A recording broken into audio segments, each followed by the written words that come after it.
la plus grande tribune politique de la Guinée, l'habitacle de la pluralité des opinions. Mirador, le grand safari de l'investigation journalistique. Aboubacar Diallo. À présent, nous donnons la parole à notre invité prestige du jour, M. Abdourahmane Sano, désormais ex-coordinateur du FNDC. Quel avenir pour lui après son départ de la tête du mouvement du Front anti-troisième mandat de l'ex-président Alpha Condé? Quel bilan peut-on tirer de son leadership à la tête du FNDC? Que deviendra ce mouvement après lui, celui qu'on appelait affectueusement au sein du FNDC, le doyen Sano? Et que pense-t-il de la conduite de la transition en cours en Guinée? Ces questions et d'autres, nous les lui adressons à présent. FIM FM, Mirador, parole directe, l'interview vérité ou la fine bouche ébénie. Mirador, ici, la parole est directe. Merci de répondre à notre invitation. Monsieur Sano, bonjour. Bonjour. Merci en tout cas pour cette grande première sur notre antenne et dans cette émission Talibé Bari pour ouvrir les débats. Alors, Monsieur Sano, votre état d'esprit, après avoir passé la main à Fonike Mangué hier jeudi au sortir d'une plénière du FNDC. Franchement, je suis très heureux. Je me considère comme un homme comblé pour avoir vécu ce que j'ai vécu avec le soutien de l'ensemble du peuple de Guinée, je dirais, mais aussi le soutien de nos collaborateurs du comité de pilotage, de la plénière, et des coordinations des antennes, aussi bien à l'intérieur ici du pays que à l'extérieur, mais surtout de ma collaboration avec ces jeunes leaders qui ont émergé après. Et franchement, je me sens heureux. Voilà. Sentiment du devoir accompli? Oui, dans une certaine mesure et pour une étape. Parce que c'est une œuvre humaine qui n'est jamais parfaite. Il y a toujours des choses qui manquent et qui vont toujours manquer. Mais en même temps, nous continuons à être face aux mêmes défis de démocratie, d'état de droit, de justice, de cohésion, de paix. Et tant que cela demeure, on est encore interpellé. Bien, c'était donc la mise en bouche avec notre invité Abdourahmane Sano, ex-coordinateur national du FNDC. Nous allons rester là-dessus tout à l'heure. Pour l'heure, nous partons pour nos obligations commerciales et on va entrer dans le vif du débat avec notre invité prestige, Abdourahmane Sano, ici avec nous dans ceci. Mirador, parole directe, l'interview vérité ou la fine bouche ébénie. Mirador, ici, la parole est directe. La suite de cette interview donc avec notre invité prestige, M. Abdourahmane Sano, désormais ex-coordinateur national du FNDC. On continue cette interview avec vous, Diarra Guérassi. Oui, M. Sano, après plusieurs années de coordination à la tête de ce mouvement, que peut-on retenir de votre bilan? Écoutez, d'abord, lorsque on a créé le FNDC, c'était pour favoriser l'ancrage de la démocratie dans notre pays. La constitution qu'on disposait en 2010 était claire. Elle favorisait l'alternance à travers son article 27 qui voulait que chaque président qui venait fasse au maximum 2 mandats non renouvelables. Et donc, ceci dit, en nous engageant à dire on défend cette constitution-là, en filigrane, nous étions engagés à défendre l'ancrage de la démocratie dans notre pays, l'état de droit, ce qui n'est pas du tout quelque chose qui devrait se limiter juste à une question de constitution, mais qui allait au-delà, en fait.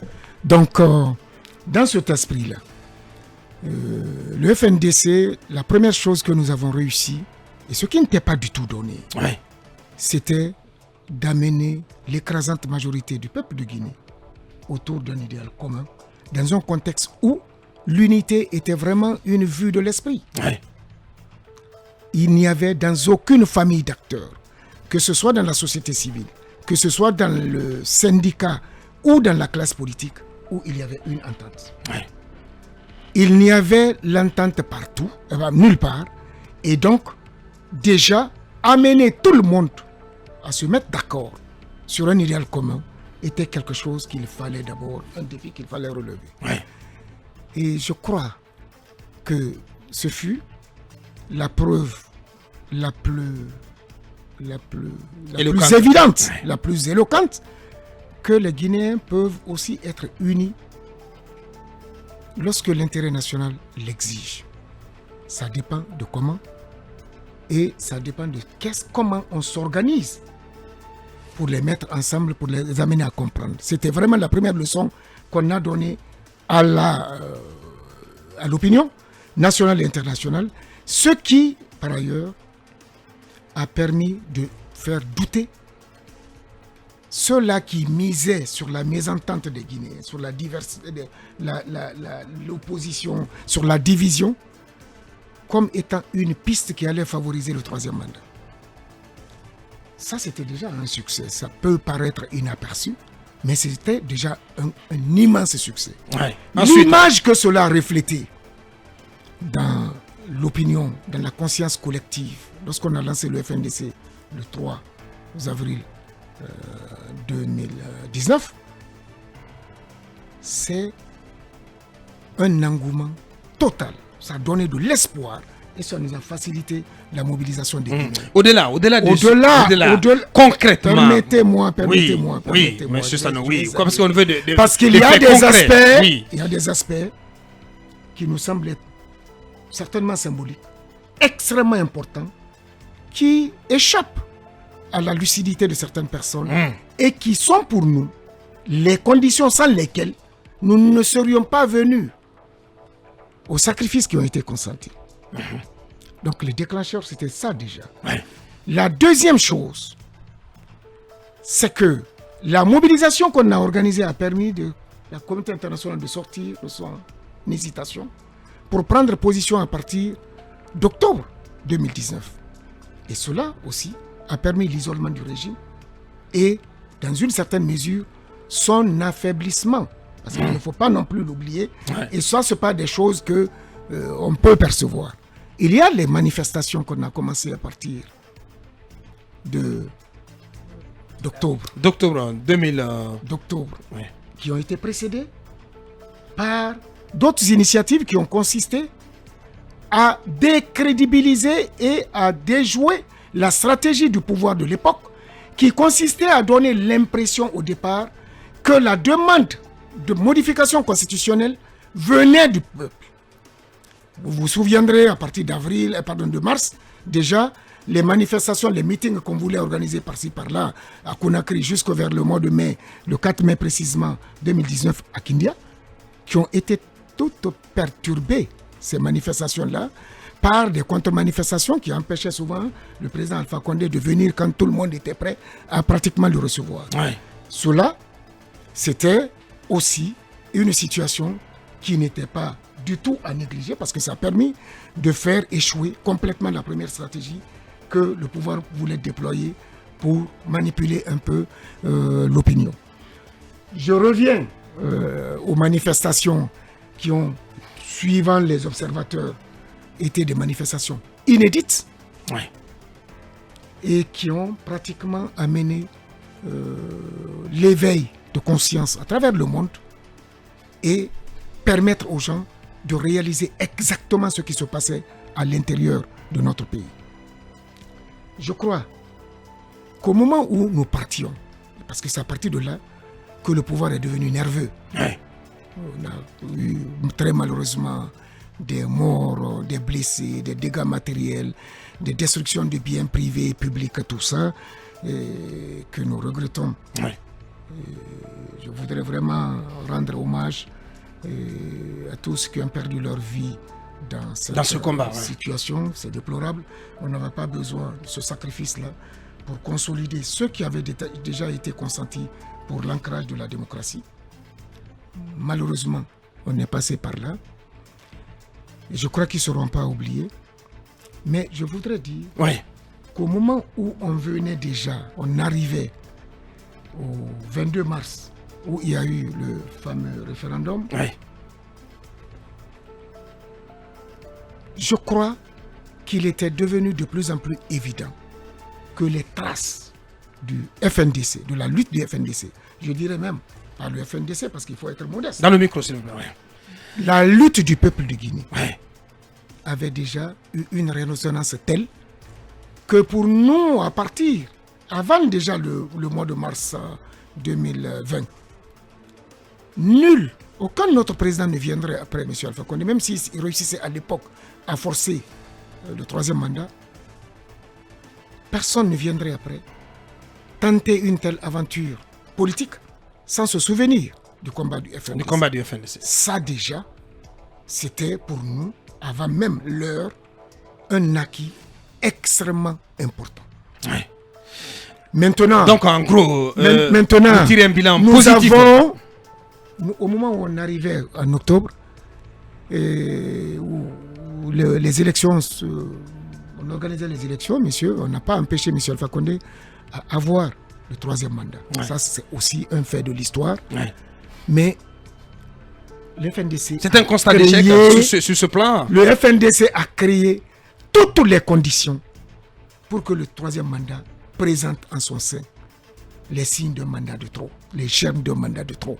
Ça pouvait tomber à n'importe quel moment, comme par la volonté de Dieu aussi, parce qu'on est des croyants, ça pouvait durer encore 6 ans. Mais ce n'était pas du tout donné. Ouais. Dans Tout l'évocation. le monde était quand même unanime du fait que ce serait difficile de tenir. Ouais. On a vu finalement ce qui s'est passé le 5 septembre. Est-ce que vous qui vous sentez est le comptable? parachèvement Bien. de la lutte du peuple. Bien, qui a été menée. c'était la question qui me brûle les lèvres. Est-ce que vous vous sentez en partie comptable ou en tout cas concerné dans dans tout ce qui a concouru au renversement du régime d'Alpha Condé? Donc, est-ce que vous êtes aussi allé à la mort comme le colonel Mamadi Doumbouya le revendique en parlant des forces spéciales de son groupe?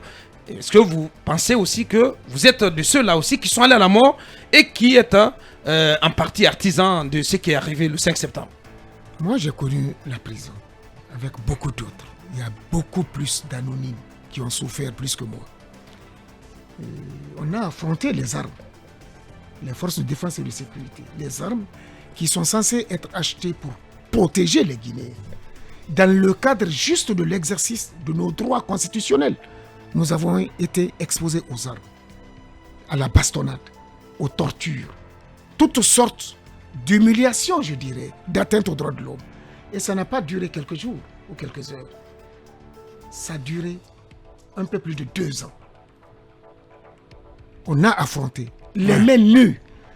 On ne peut pas, nous ne dirons pas qu'on est allé à la mort parce que c'est manquer un peu de la compassion, de l'empathie pour ceux qui sont morts. Non, on ne voulait pas aller à la mort.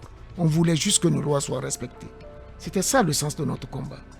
Mais personne plus que le peuple de Guinée, à travers le FNDC, n'a lutté pour l'ancrage de la démocratie dans ces dernières années en Guinée. Bien, la suite avec vous, Mohamed Kaba.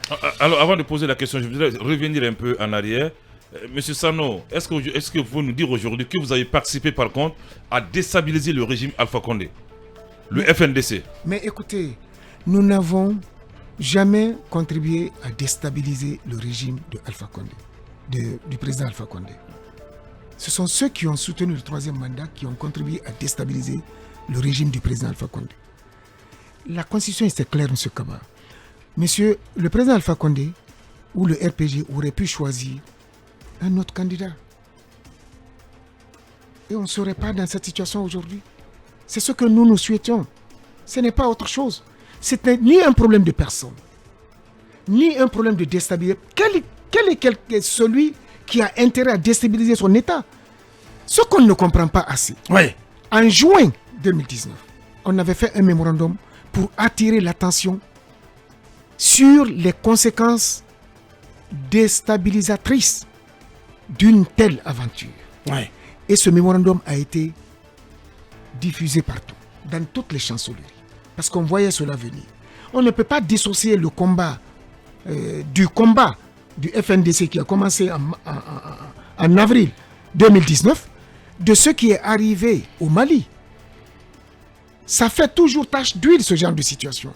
ou de tout ce qu'on est en train de vivre aujourd'hui. Et l'attention de la communauté internationale a été attirée là-dessus.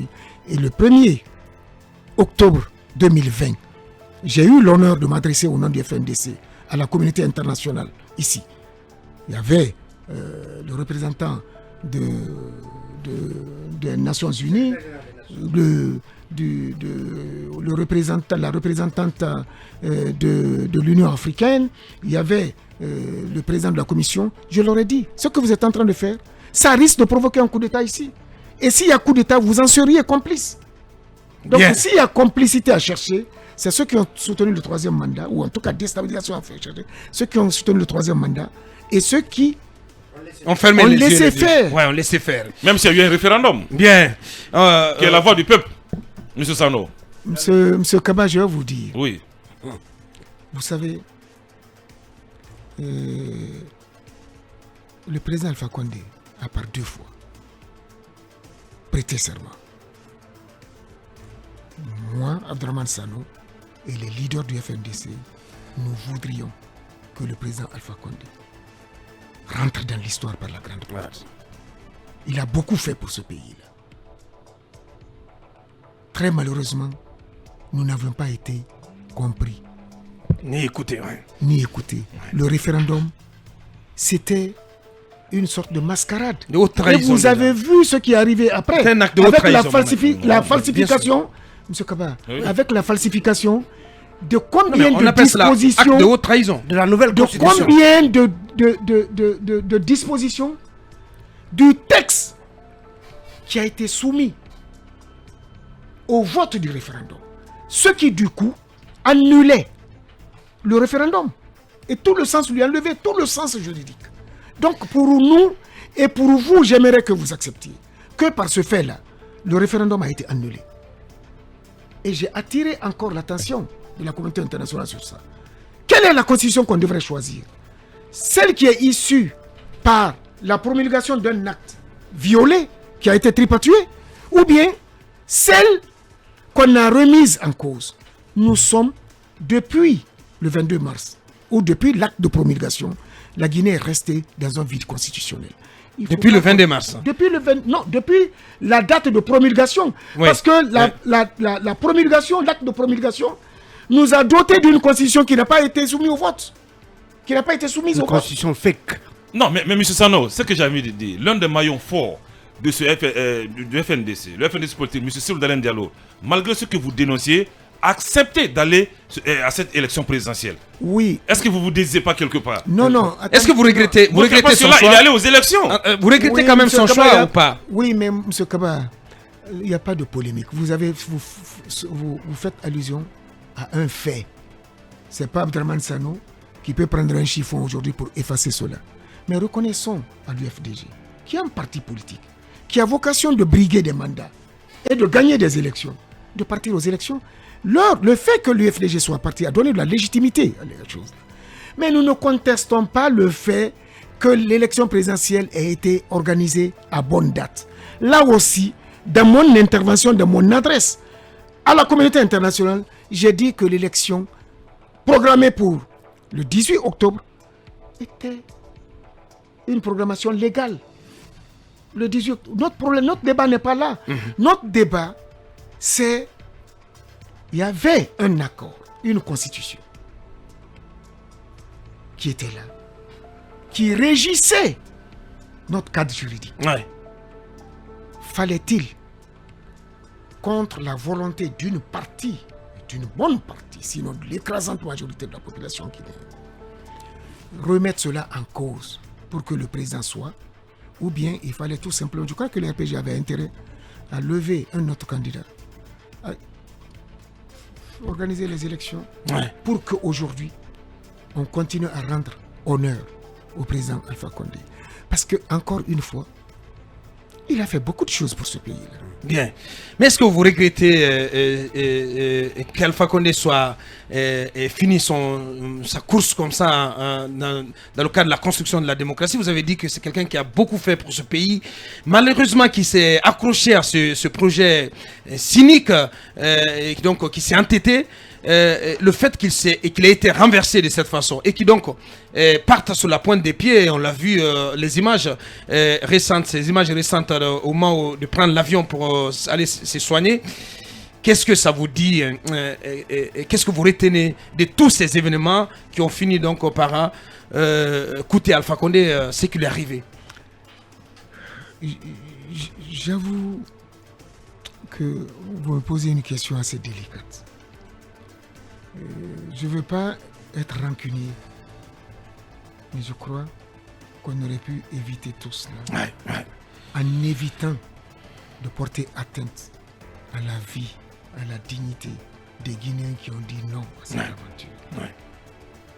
Je crois que c'est souvent la grande difficulté des chefs d'État. Moi, j'ai eu l'honneur de rencontrer à sa demande le président Alpha Condé le 12 mars 2018. Je lui ai dit à cette occasion de ne pas toucher à la Constitution. Il m'a dit que et c'était le 12 mars. Attendez, il vous a dit, oui. Attendez, si tu permets. Le contexte du 12 mars 2018, c'était pendant la grève des enseignants. Exactement. À cette occasion-là. Je crois que j'ai eu m'expliquer sur ça un peu. Il vous a dit quoi? Il m'a dit que c'était des intentions qu'on lui prêtait. Mais tout le monde voyait venir la chose. Et autant j'ai éprouvé beaucoup de peine à voir les images de son arrestation, les images du jour de son départ, de son arrestation, les images qu'on a laissées le jour de son départ. Ça m'a profondément choqué. Pas d'abord pour son âge, pour ce qu'il a incarné pour ce pays et pour notre pays lui-même. Parce que ça a terni l'image de notre pays. Mais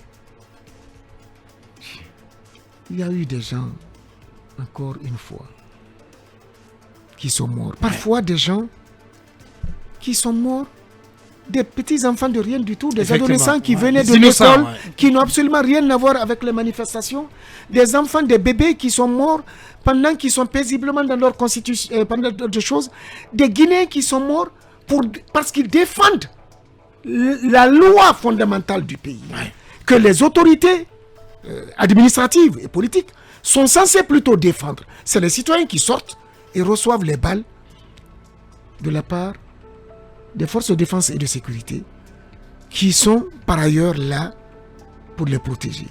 C'est souvent c'est complexe parce qu'on ne peut pas dissocier les deux manches de ce problème-là. C'est regrettable. C'est vraiment regrettable. Alors, pour terminer très rapidement, M. Sano, dans quel état vous laissez votre mouvement aujourd'hui, le FNDC? Le FNDC. Vous avez suivi certainement les réactions et certaines réactions dans lesquelles des partisans de votre mouvement, du mouvement que vous avez dirigé, expriment leur incompréhension et même leur étonnement en ce qui concerne le choix de votre successeur. Dans quelles conditions tout cela s'est opéré? Il y a l'antenne FNDC de l'Abbé donc qui se désolidarise déjà, qui marque son désaccord. Qu'est-ce qui s'est passé? Vous savez, non, je ne peux pas dire ce qui se passe, mais je vais vous dire une chose. Vous avez parlé tout de suite des succès.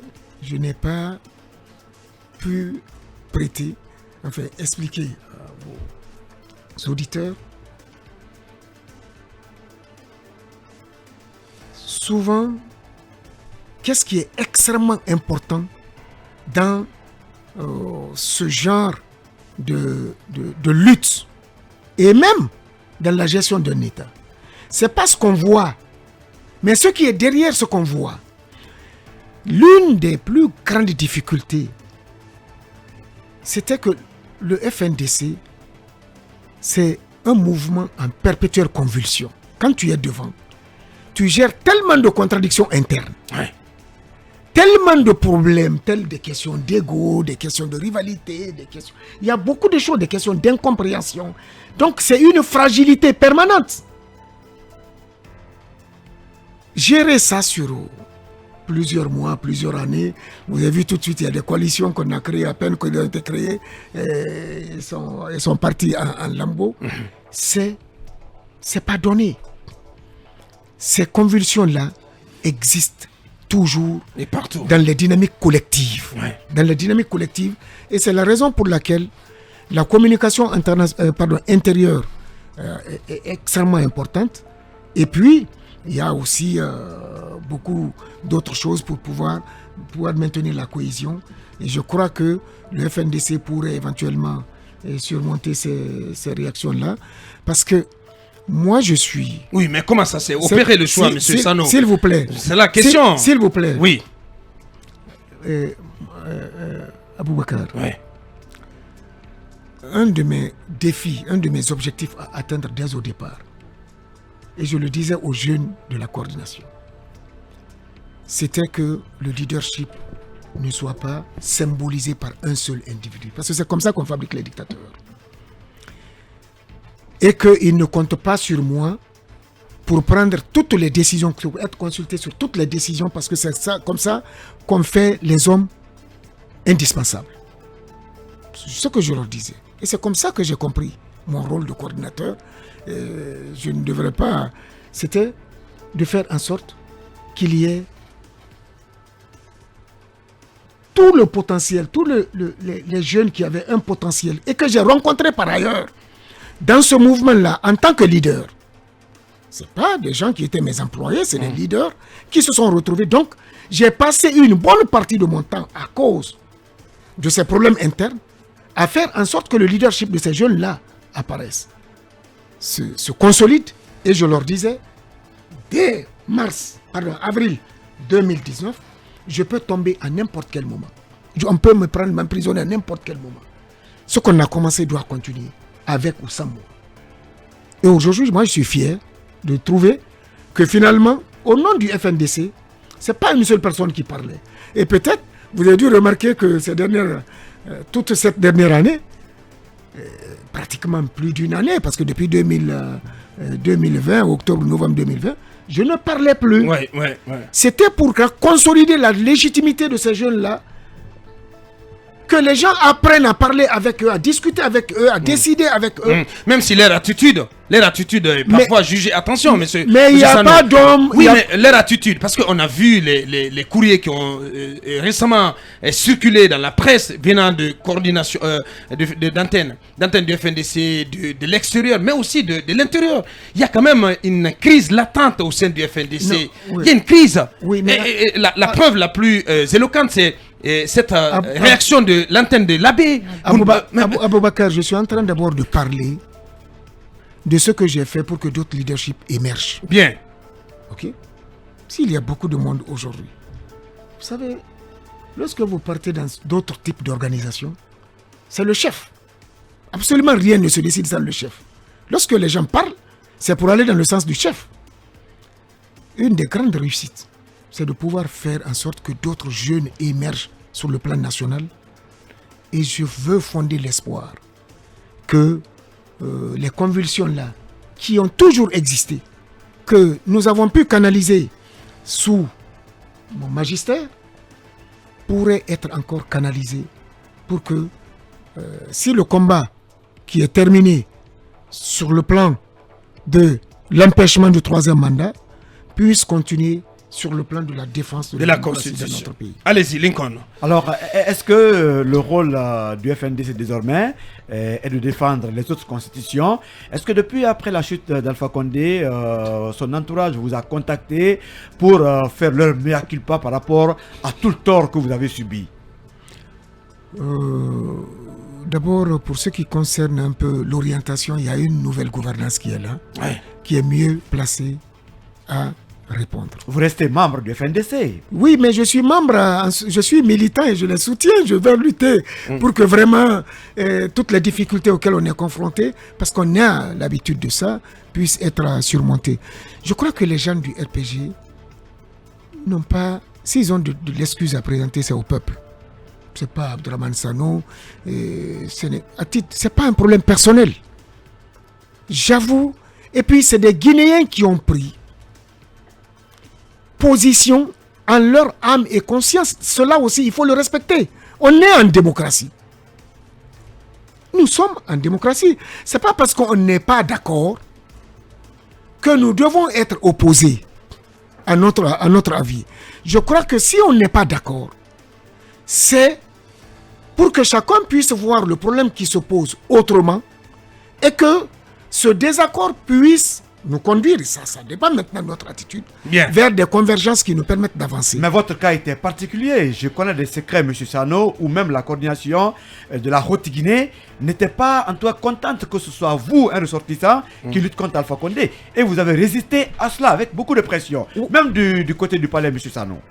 Vous êtes modeste, on le sait, mais c'est la réalité. Oui, mais vous savez, c'est bien vrai. Ce que je suis en train de dire, c'est pas un problème de famille, c'est pas un problème de région. Et surtout, le problème de région, ça me gêne, moi.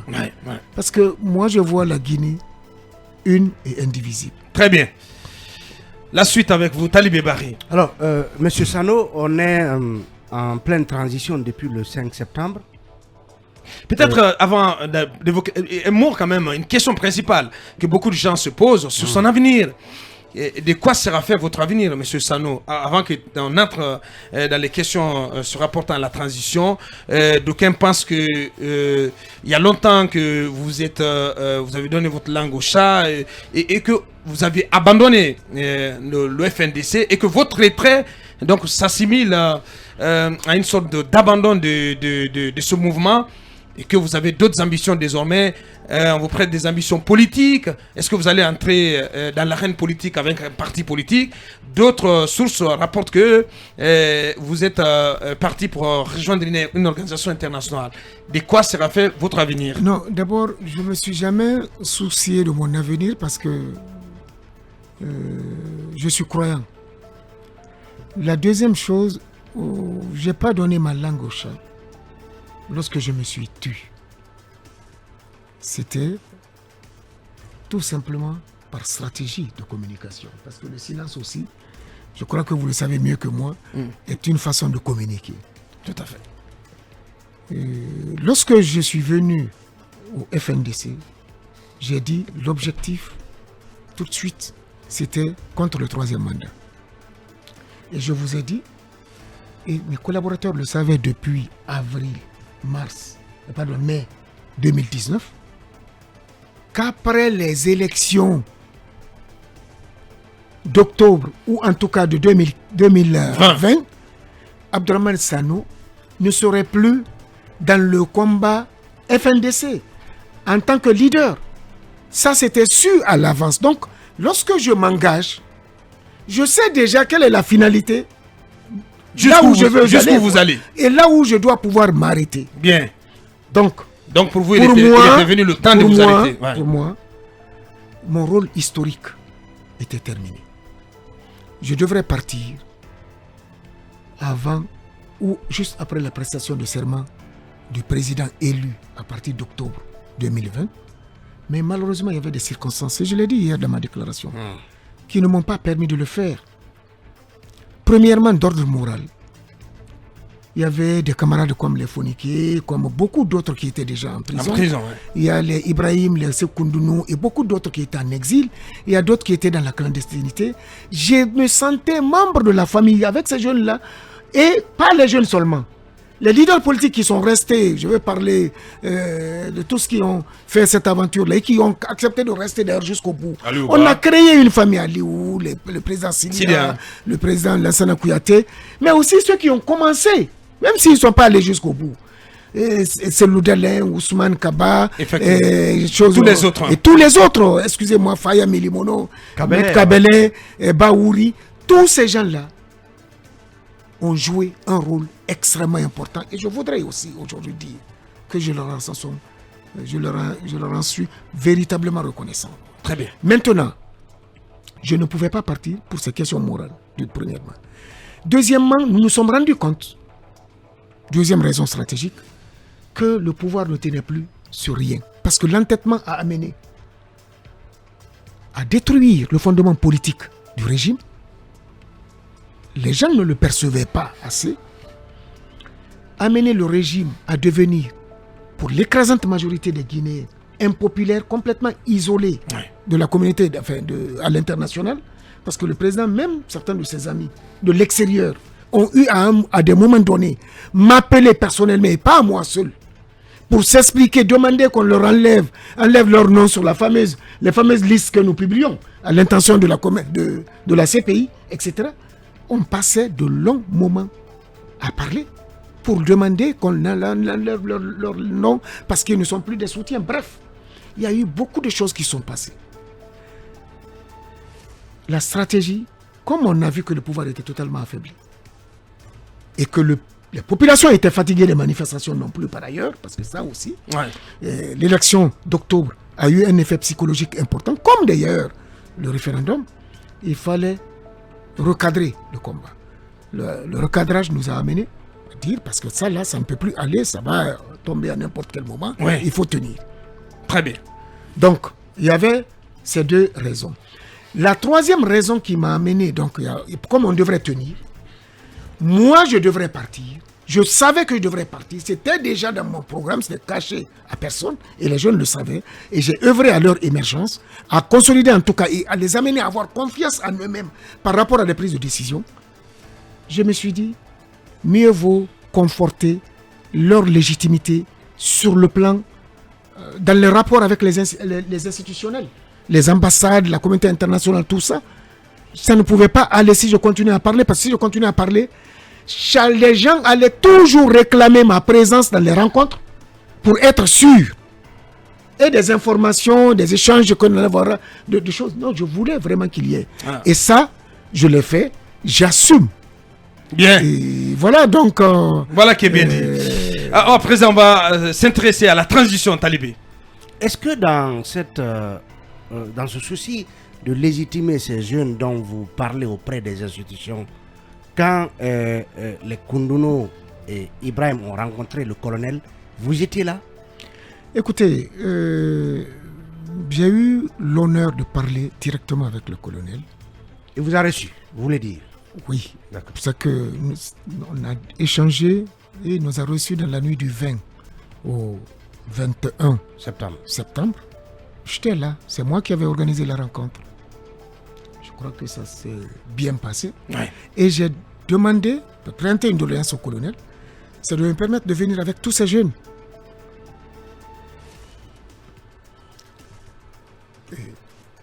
J'ai demandé une autre doléance au colonel, c'est que la rencontre se fasse lorsque les jeunes étaient là. Parce que n'oubliez pas que les jeunes, certains n'étaient pas là. Quand tout le monde est là, il nous a accordé avec beaucoup d'humilité toutes ces doléances-là.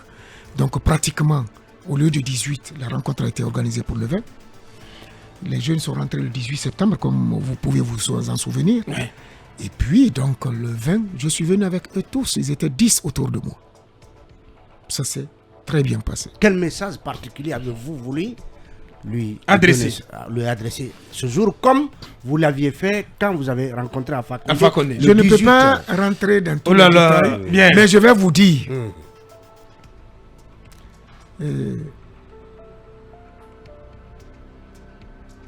On a dit ceci.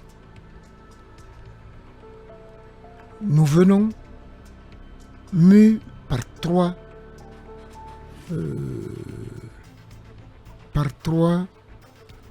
prédispositions, ou trois raisons qui marquent notre prédisposition, parce que quand il a eu le truc, on a demandé, notre décision c'était de soutenir. C'était de soutenir pour que on ne fasse pas le retour. Pas que nous soutenons le coup d'État, parce qu'on a pris acte du coup d'État, non. Parce que nous soutenions une nouvelle opportunité qui s'offrait à la Guinée. Et j'ai dit ceci. Les trois raisons qui nous amènent à cela. La première raison, c'est qu'on considère que la junte est venue parachever la lutte du peuple. Bien. Que nous avons incarné. Cela faisait de nous des partenaires naturels. La deuxième chose, la deuxième raison, c'est que cette transition est une opportunité cruciale qui ne doit pas être perdue. Et c'est encore cela aujourd'hui ma conviction. Que si on perd cette occasion-là, cette opportunité, ça serait parti encore pour des décennies de crise. Que Dieu nous en garde. Donc, que nous sommes en tant que patriote, cela interpelle tous les Guinéens pour qu'on soutienne, qu'on se donne la main, pour ne pas que la transition dérape, ou en tout cas qu'on perde l'opportunité de réussir. La troisième raison, c'est que nous avons fondé le FNDC sur l'esprit d'unité. Parce qu'il y a eu au niveau des forces sociales de Guinée, et avec donc ses camarades jeunes, des discussions avant d'aller vers le FNDC. Certains disaient qu'il ne faut pas se mettre avec les politiques, d'autres disaient... Tout le monde avait beaucoup de craintes. Et c'était les manifestations des réalités de ce moment-là qui faisaient que tout le monde est divisé, personne ne veut être avec l'autre, tout cela. Heureusement que nous avons abouti à la décision de rassembler. J'ai dit au colonel que le terme rassemblement se trouve dans leur dénomination, ce qui, à notre avis, fait que nous avons la conviction que nous portons le même idéal sur les questions d'unité du peuple. Bien. Mais qu'on n'était pas venu pour donner un blanc-seing. Voilà en résumé ce qui a été mon message. Et je crois que franchement, ça a été convivial, il a été très ouvert. Et c'est sur ça qu'on s'est quitté. Je ne peux pas rentrer dans d'autres détails. Abdourahmane Sano, ex-coordinateur national du FNDC, notre invité prestige. On poursuit l'interview avec vous, Akoumba Diallo. Monsieur Sano, je vous relance sur la question de Aboubakar ou de Talibé, en tout cas en ce qui concerne votre avenir. Je note que vous avez dit que votre avenir ne vous préoccupe pas. Je ne suis vraiment pas d'accord parce que sinon vous n'auriez pas bien travaillé à l'école. Et d'ailleurs, le hasard n'existe pas. Bien. Là où je vous relance, c'est de savoir quel est votre avenir. Est-ce que vous allez vous retrouver à la tête d'un parti politique, je faisais la question. à la tête d'un organe, peut-être de l'organe de gestion électorale, ou à la tête d'une plateforme qu'on pourrait appeler cadre de dialogue? Où est-ce que vous vous projetez? Quel est votre avenir? Nous insistons là-dessus, même si on vous sait musulman. C'est important. Dites-nous, soyez quand même cash là-dessus. Vous savez, je vais vous dire quelque chose. On vous prête des ambitions présidentielles. Oui, mais, bien sûr. Il peut servir la nation quand même. Je vais vous dire. Oui. J'ai créé la Fédération guinéenne de sport mécanique et l'Automoto Club de Conakry. Lorsqu'il s'est agi de choisir, j'ai quitté parce que je croyais que c'était qui était bon. J'ai été ministre, pour faire bref. Quand ça ne me convenait pas, j'ai quitté. J'ai fondé avec d'autres la PECUD. La PECUD. La PECUD, je ne voulais pas faire plus de mandats. On m'a forcé à faire 2 mandats. Et je ne pouvais pas.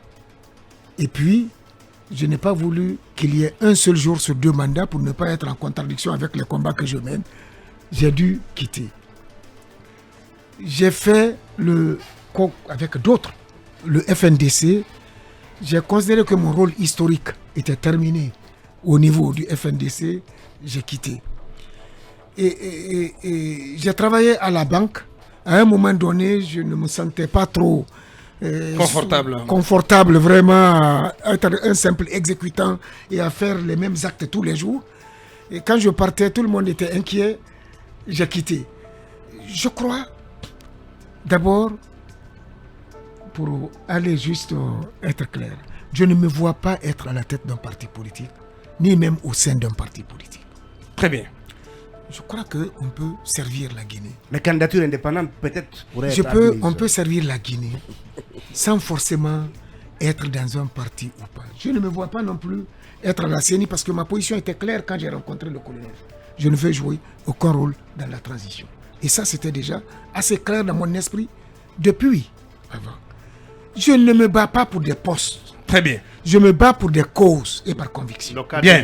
Il nous reste, j'ai dit, je ne veux jouer aucun rôle qui soit lié à une fonction. Bien. Il nous reste 4 minutes. On ne peut pas la terminer question de la durée de la transition, et du chronogramme. La question sur le CNT. Aujourd'hui, demain, le CNT va commencer à travailler sous le leadership de Dansa Kourouma. Certains de vos partisans vous reprochent le fait que c'est par votre faiblesse que Dansa est devenu président du CNT. Qu'avez-vous à dire sur le fait que jusqu'à présent, on n'a aucune idée sur la durée de la transition et que dire de Dansa Kourouma et du fonctionnement attendu du CNT? D'abord, il faut éviter de personnaliser les problèmes.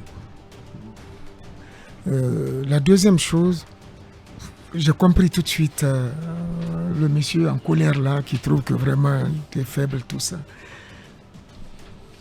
Mon souci, souvent je suis très mal compris.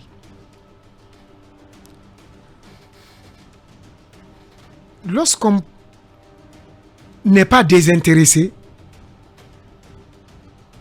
par rapport à ceux qui se battent pour avoir des postes, pour avoir je ne sais quoi de l'État, d'abord ceux qui se battent pour ça, on trouve qu'ils ne se battent pas pour le peuple, ils se battent pour eux-mêmes.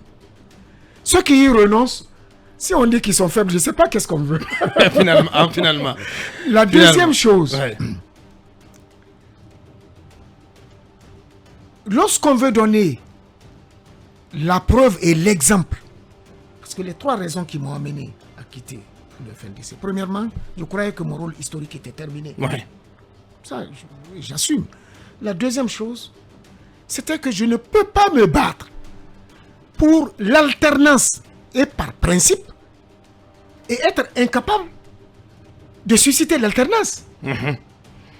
C'est pas possible. Donc, il faut être cohérent. Il fallait être cohérent avec moi-même. Bien. Et la troisième raison, c'était que j'ai travaillé consciencieusement pour qu'il y ait la relève soit assurée, parce qu'à n'importe quel moment de choses là, je pouvais tomber. La relève, il ne reste que 2 minutes. Quand même, 2 minutes pour nous dire qu'est-ce que vous pensez de la durée de la transition. Pour vous, elle doit être de combien d'années? J'avoue qu'il faut souhaiter qu'on ne rate pas cette transition. Et les autorités de la transition, je crois qu'ils en sont très conscientes. C'est une opportunité immense, cruciale, comme je le leur ai dit. Il faut raison garder. Il faut que tout le monde garde sa sérénité et qu'on comprenne de quel côté se trouve l'intérêt de l'État. Il faut éviter une situation qui perdure et qui est perceptible dans tous nos pays, surtout les pays francophones. C'est que les populations sont ballottées souvent entre une classe politique dont les conséquences de ce que nous vivons aujourd'hui constituent l'échec et une élite militaire qui est aussi responsable parce que chaque fois qu'elle vient au pouvoir on applaudit mais après on déchante. Je souhaite qu'on ne déchante pas. Et maintenant pour ce qui est en train de se passer, très franchement pour le moment je n'ai aucune visibilité et je préfère... Aucune visibilité? Oui, et je préfère continuer encore à observer. À observer. La durée de la transition. Surtout, non, je ne veux pas. 2 ans, 18 mois. Vous vous situerez dans... Parce qu'on a besoin de cette réponse de vous. Oui, je dis, Boubacar, tu sais, il est difficile de dire, voilà, je vais arriver à tel endroit à 14h, lorsque tu n'en connais même pas le chemin. Donc pour le moment, je n'ai pas de visibilité, je préfère m'arrêter là. Donc la transition pour vous ne va pas forcément dans la bonne direction? C'est pas ce que je dis. Il y a des doutes, des interrogations. C'est pas non plus ce que je dis. Bien. Allez, on a compris, on n'obtiendrait rien, hein, franchement. Ici, continue d'observer. C'est le principal message. Il continue, voilà. Il a dit que pour le moment, voilà, il n'a pas de visibilité. Grand merci à vous, Monsieur Sano. Merci d'avoir répondu à nos questions et on espère vous revoir, vous retrouver sur ce plateau. Merci. Avec d'autres casquettes. Merci. Voilà, on continue à servir la nation. Grand merci à tous les 6. Merci à nos équipes en régie, à la transmission. Ça n'est terminé pour aujourd'hui. On se retrouve demain pour le compte de la dernière représentation de la semaine. Prenez soin de vous. À demain à 8h. Au revoir. Mirador, la grande messe de l'investigation journalistique, la plus grande tribune politique de la Guinée. Avec Aboubacar Diallo, Talibé Bari, Mohamed Mara, Mamadou Ri Diallo, Akoumba Diallo, Kabinet Fofana, Mohamed Kaba, Mamadou Diambaldé.